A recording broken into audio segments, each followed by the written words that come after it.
마음을 다해서 한번 옆에 있는 분들하고 한번 인사할까요? 행복하세요. 네, 건강하세요.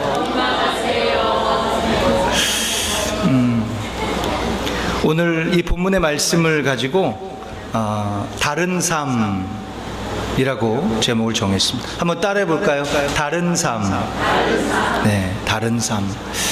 제가 요새 보는 책이 어떤 책이냐면 기독교의 생존 방식이라는 책이 아주 하드한 책인데요.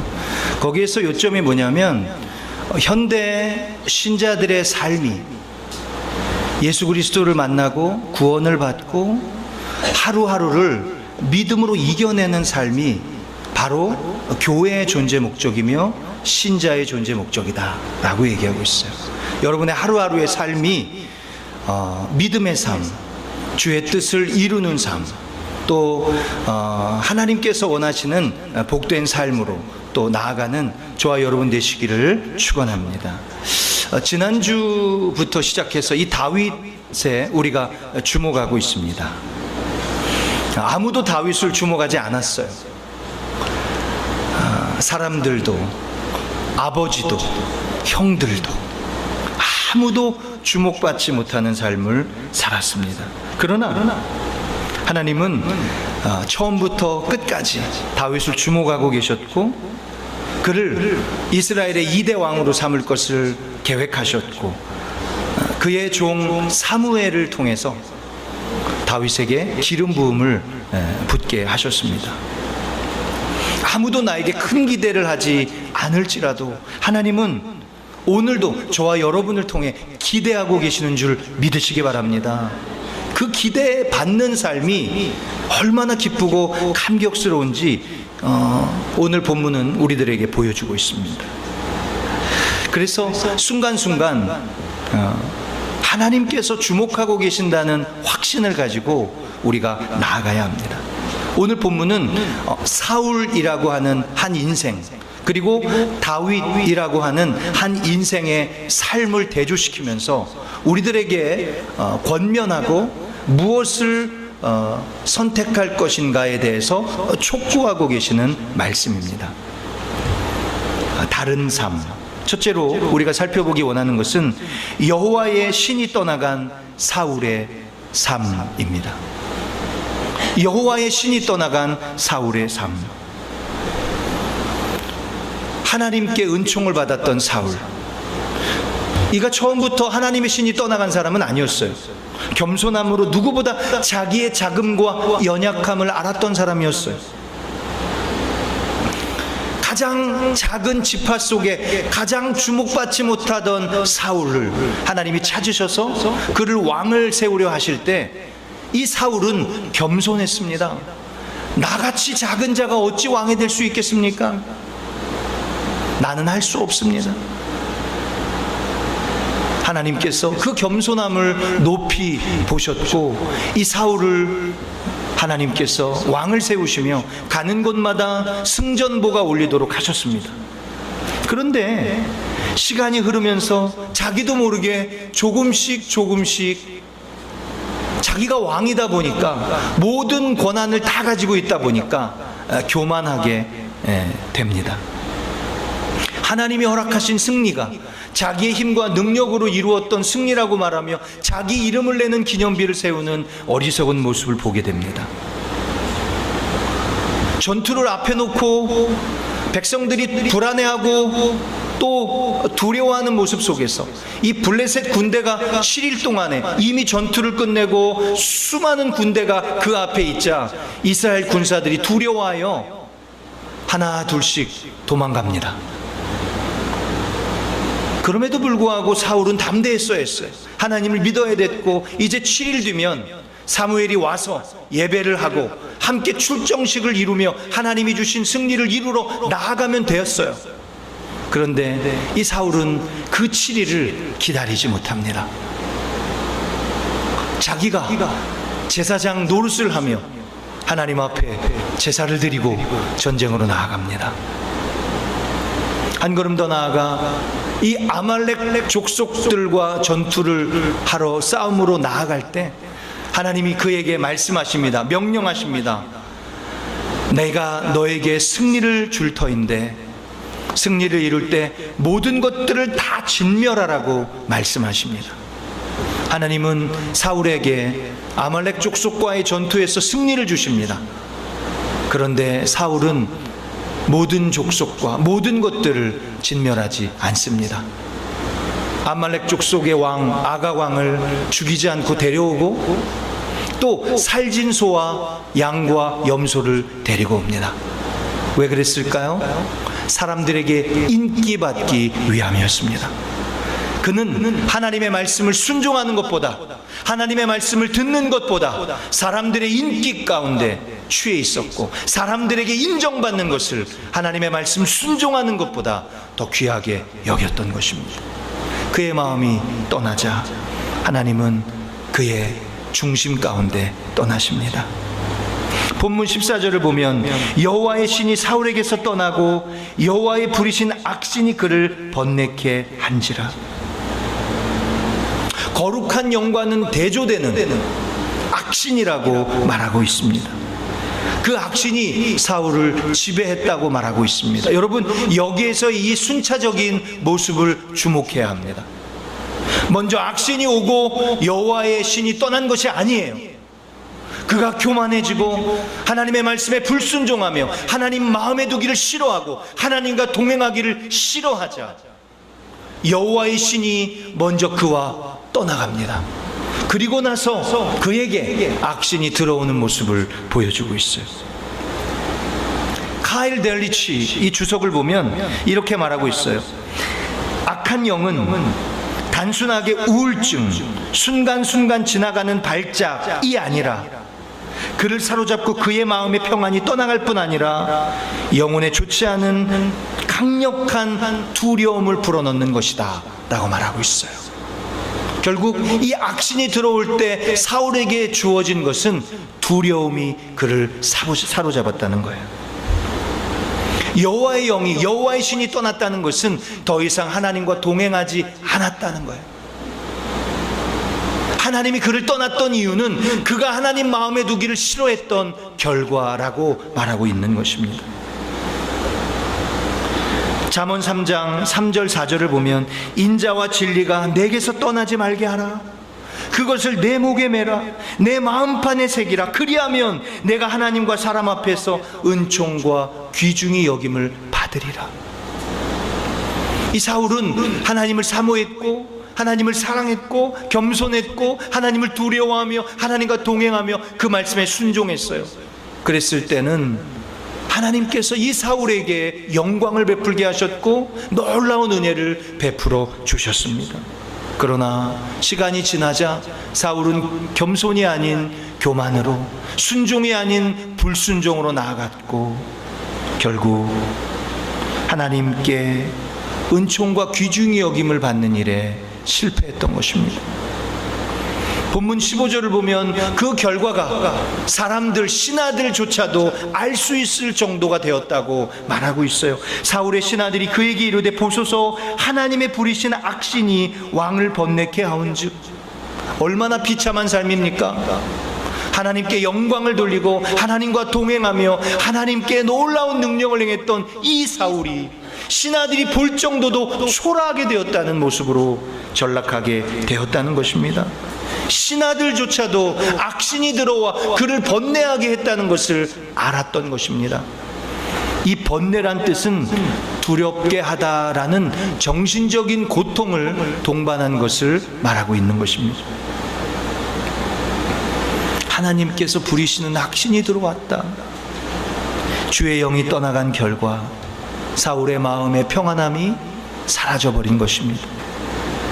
사랑하는 성도 여러분, 오늘날 우리들의 삶도 마찬가지입니다. 하나님이 떠나시면, 하나님의 말씀에 순종이 없으면, 교만해지면 어떻게 돼요? 두려움이 찾아오게 되는 것입니다. 악신에 사로잡혀 비참한 결과를 맺게 되는 것입니다. 하나님과 인격적인 관계가 없이는, 하나님과 깊은 교제가 없이는 우리는 아무것도 아니라는 삶을 이 사울의 삶을 통해 보여주고 있다는 사실입니다. 분명 그의 겉모습은 왕이었습니다. 그는 아무것도 달라진 게 없었어요.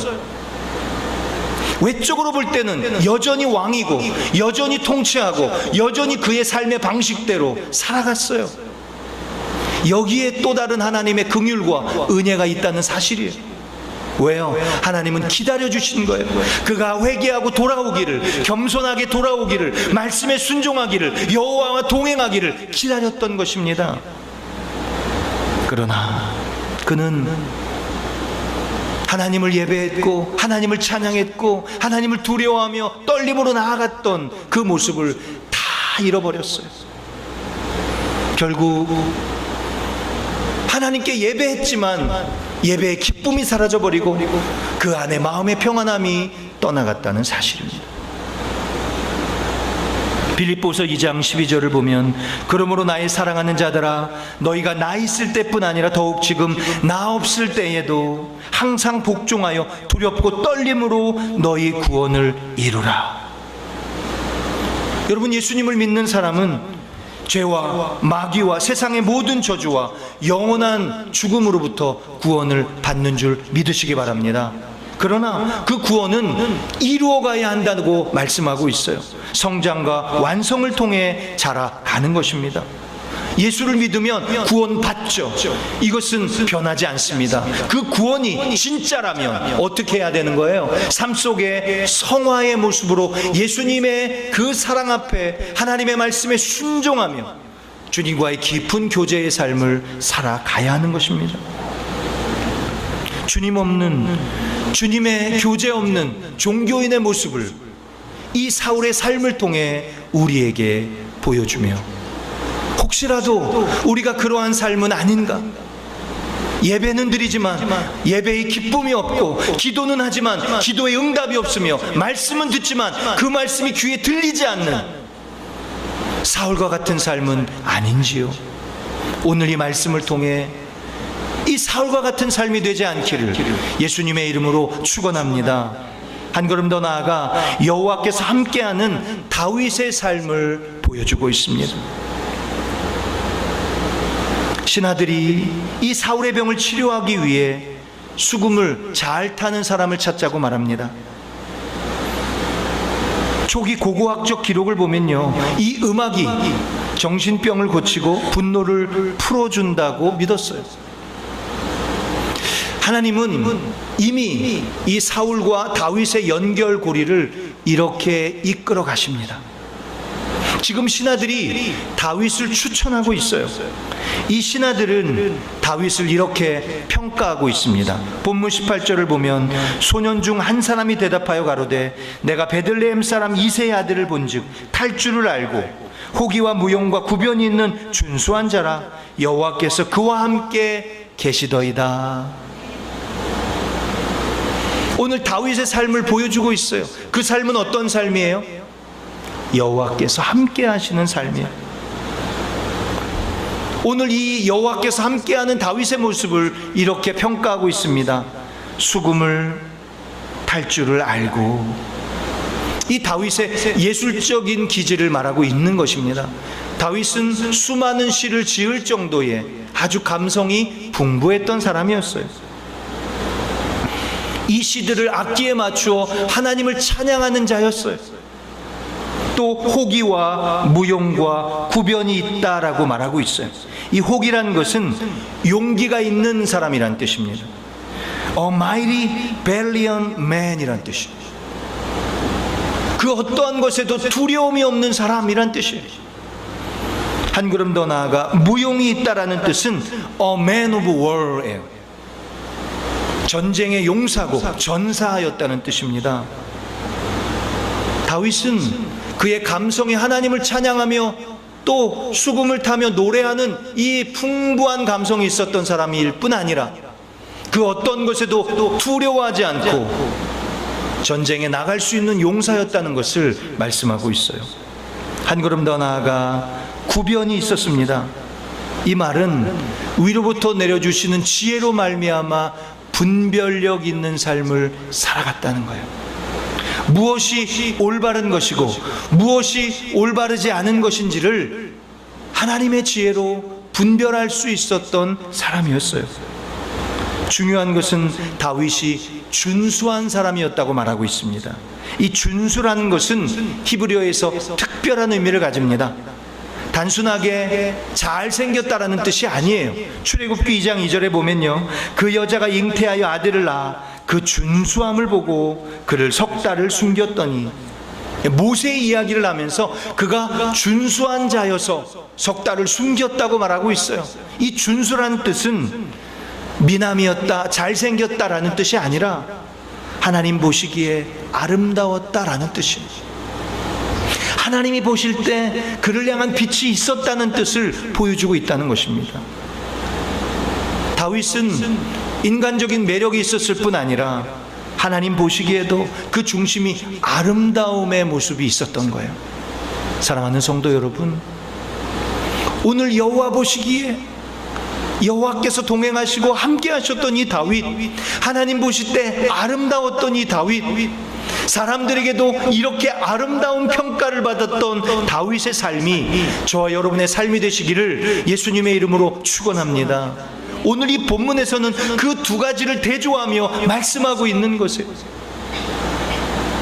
겉으로 볼 때는 화려하였지만 사울과 같이 부끄러움이 없고 두려울 것이 없고 부족함이 없는 자기가 원하는 모든 것들을 이루었던 삶이었지만 그의 내면은 황폐했고 그의 영혼은 하나님과 동행함이 없었던 초라한 삶이었다는 것을 보여주고 있어요.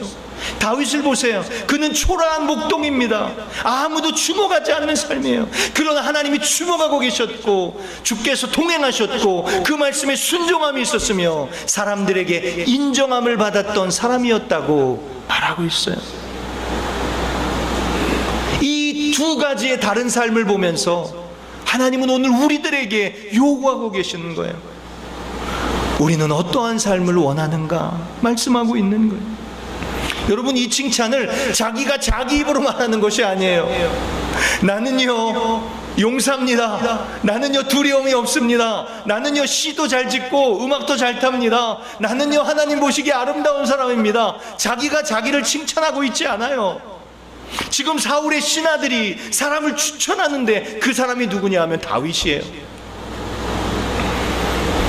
사람들이 보는 객관적인 평가에 있어서도 그는 칭찬을 받았다는 거예요. 사랑하는 성도 여러분, 내 주변의 사람들이, 내 가족들이, 나와 함께하는 믿음의 사람들이, 나와 함께 일하는 사람들이, 아, 저 사람은 하나님의 사람이야, 아, 저 사람은 여호와의 사람이야, 아, 저 사람은 하나님과 동행하는 사람이야, 그렇게 인정함을 받게 되시기를 예수님의 이름으로 축복합니다. 21절 상반절을 보면요, 그러한 다윗의 모습을 보여주고 있어요. 다윗이 사울에게 이르러 그 앞에 모셔 섬에. 여기서 보면요, 아주 놀라운 하나의 그 오버랩이 되고 있어요. 왕이 왕을 섬기고 있어요. 다윗은 이미 사무엘에게 기름 부음을 받은 사람, 어노인티드 되었어요. 사무엘에게 이미 기름 부음을 받고 내가 이스라엘의 2대 왕이 될 것이라고 말하고 있어요.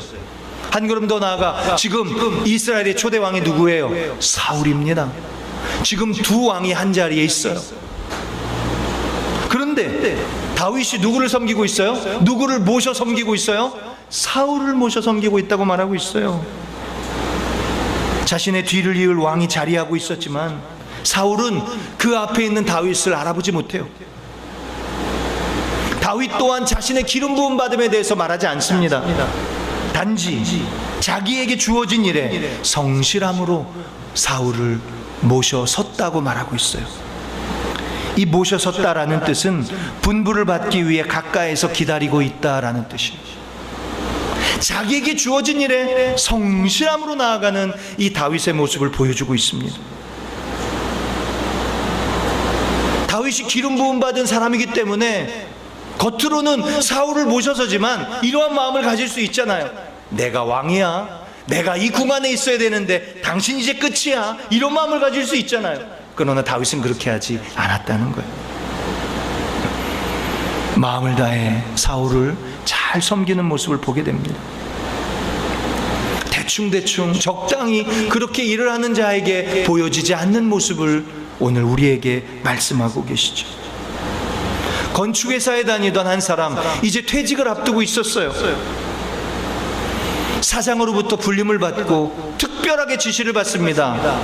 내가 특별한 집을 하나 짓고 싶은데 멋있게, 돈은 상관하지 말고 집을 좀 지어주오. 이 사람이 마음에 이러한 생각이 들었어요. 아, 내가 마지막인데 정말 멋있는 집을 한번 지어줘야 되겠다 했으면 얼마나 좋았겠어요. 이제 나 퇴직인데, 이제 나 얼마 남지 않았는데 내가 더 이상 아름다운 집을 지어서 뭐 하겠어.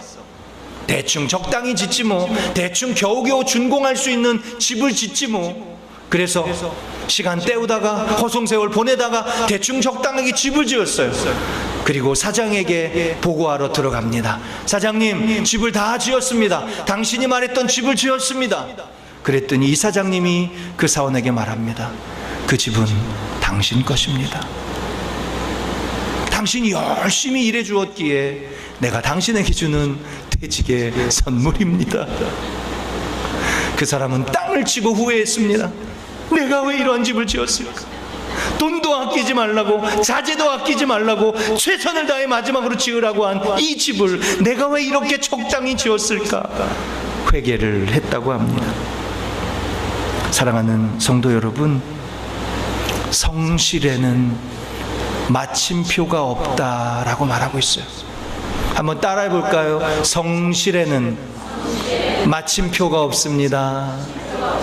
네, 우리는 리타이어가 있어요. 그러나 우리의 삶에 하나님이 주신 일에는, 은사에는 마침표가 없어요. 호흡이 끝나는 그 순간까지 성실함으로 나아가는 저와 여러분 되시기를 축원합니다. 옆에 계신 분들랑 한번 인사할까요? 성실하십시오. 나는 성실하지 않을 테니 당신 성실하십시오, 이런 뜻이 아니라 나도 성실할 테니 당신도 성실하십시오, 이러한 뜻일 겁니다. 한국의 경남에 거창이라는 지역에 거창고등학교가 있어요. 이 학교는 아주 명문고등학교입니다. 한국의 명문대학에 많은 학생들을 배출하는 학교이기도 해요. 그런데 그것보다 더 유명한 것은 또 다른 모습으로 나아가고 있다는 것을 보게 돼요. 우리 교우 중에 한 분이 이 경남의 거창고등학교를 나온 분이에요. 그 학교 강당에 직업선택 10계명이라는 그 슬로건이 걸려져 있다고 합니다. 이 10계명은 학교의 설립자인 고 전영창 교장이 만들었다 그래요. 미션 스쿨입니다. 크리스찬의 정신에 입박해서 이 10계명을 만들었다 그래요. 한번 들어보세요. 10계명. 첫째, 월급이 적은 곳을 선택하라. 둘째, 내가 원하는 곳이 아니라 나를 필요로 하는 곳을 선택하라. 제가 여기에서 필이 팍 꽂혔어요. 신자들 역시 그래야 되지 않겠나? 내가 원하는 자리가 아니라 나를 필요로 하는 자리에 내가 있는 것. 할렐루야. 세 번째는 승진의 기회가 거의 없는 곳을 선택하라. 네 번째, 모든 조건이 갖추어진 것을 피하고 처음부터 시작해야 하는 황무지를 선택하라. 다섯 번째, 앞을 다투어 모여드는 곳은 절대로 가지 말고 아무도 가지 않는 곳으로 가라. 여섯 번째, 장래성이 전혀 없다고 생각되는 곳으로 가라. 일곱 번째, 사회적 존경 같은 것을 바랄 수 없는 곳으로 가라. 여덟 번째, 한가운데가 아니라 가장자리로 가라. 아홉 번째, 부모나 아내나 약혼자가 결사반대하는 곳이면 틀림없다, 의심치 말고 가라. 열 번째, 왕관이 아니라 단두대가 기다리고 있는 곳으로 가라. 정말 멋있지 않아요? 그러한 학생을 배출하는 크리스천 미션 스쿨이 있다니, 멋있다. 사랑하는 성도 여러분, 한마디로 요약하면 섬기는 자가 되라는 거예요. 나를 필요로 하는 자리에서 하나님의 영광을 펼쳐내라는 것입니다. 마치 이 다윗의 삶처럼, 마치 이 다윗의 모습처럼 그렇게 요구하고 있다는 것입니다. 엘리자베스 퀴블로스라는 인생 수업이란 책에서 이렇게 말합니다. 마지막 순간 간절히 원하는 그곳, 그 일을 지금 하십시오. 마지막 순간 그것, 그 일, 원하던 그것을 지금 하십시오. 여러분, 나의 믿음이 정말 살아있는가를 확인하려면 내가 예수 믿지 않았던, 죄와 더불어 먹고 마셨던 그 황폐했던 그 시간과 그 자리를 다시 한번 기억해 내야 합니다. 짐승 같았던 그 시간, 하나님의 통치가 없고 하나님의 지배가 없고 하나님의 동행이 없고 하나님의 말씀에 순종이 없을 때 살았던 그 비참한 자리를 다시 한번 기억해낸다면, 오늘 내가 이 자리에서 얼마나 변화된 삶을 살아가며, 얼마나 하나님이 원하시고 주목하시는 삶을 살아가며, 얼마나 하나님 앞에 말씀에 순종하는 삶을 살아가고 있는가를 다시 한번 확인할 수 있다는 것입니다. 여러분, 믿음이 무엇일까요? 하나님이 나에게 주신 작은 은혜를 전인격적으로 이루기 위해 몸부림치는 것이 믿음입니다. 결국 그 믿음은 나의 삶에서 보여지고 나타나야 하는 것입니다. 마치 이 다윗처럼. 본문 23절로 말씀을 마치기 원합니다. 같이 한번 23절 읽어볼까요? 시작. 하나님의 부리신 악신이 사울에게 이를 때에 다윗이 수금을 취하여 손으로 탄즉 사울이 상쾌하여 낫고 악신은 그에게서 떠나더라. 다윗이 사울의 악신을 떠나가게 했던 그 유일한 비결이 뭐예요? 여호와의 신으로 충만했기 때문입니다. 하나님과 동행하며 그와 함께 계시더이다 하던 사람들이 인정받던 그 성령의 충만함이 사울을 번뇌케 하고 괴롭게 하고 두렵게 했던 그 모습을 상쾌하게 했다고 말하고 있습니다. 우리들이 상쾌한 자가 되시기를 축원합니다. 가는 곳마다 하나님의 이 아름다운 영광을 보여주는 자가 되기를 축원합니다. 여호와의 동행하심과 함께하심을 보여주고 나타내는 자들이 되시기를 예수님의 이름으로 축원합니다. 다른 삶을 우리에게 보여주며 하나님이 우리에게 어떠한 삶을 살아가고 어떠한 삶을 살아가야 하는지 말씀하고 계십니다. 매일마다 하나님 없는 삶이 아니라, 내가 주인 되는 삶이 아니라, 내가 원하는 삶이 아니라 하나님이 이끌어 가시는 삶, 말씀에 순종하는 삶, 하나님의 기쁨이 되는 삶, 가는 곳마다 상쾌케 하며 더럽고 추한 어둠의 세력들을 몰아내며 빛으로 소금으로 오늘도 이 땅 가운데 의미 있고 가치 있는 존재로 저와 여러분이 쓰임받는 귀한 복된 영광된 그리스도가 존귀하게 드러내는 삶이 되시기를 예수님의 이름으로 축원합니다. 기도하겠습니다. 다 같이 기도하겠습니다.